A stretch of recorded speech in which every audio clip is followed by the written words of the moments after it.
जिक्रो दीघा থেকে sound testing होने वाली है। कृपया बच्चे और बुजुर्ग दूरी बना ले। तो चलिए एक एक करके सारे फ्रीक्वेंसी को चेक करते हैं।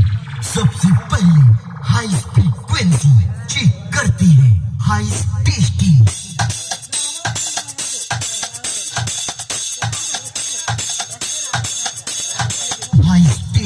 कंप्लीटेड। अब मिड टेस्टिंग की बारी। आशिक हूँ मैं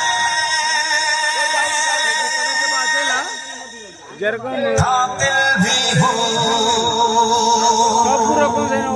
खाली ये कोई सबके दिलों में शामिल भी हूँ।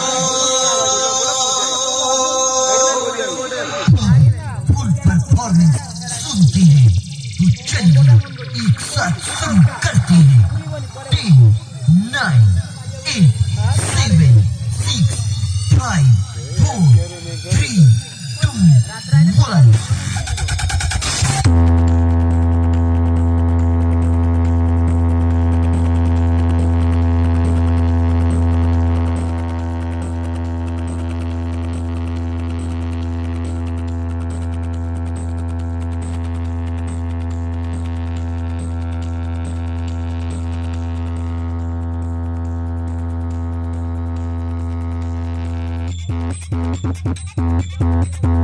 इसके रिमिक्स नंदो कुमार से। बेटा जिगर बड़ा था इसलिए टकराने आ गए।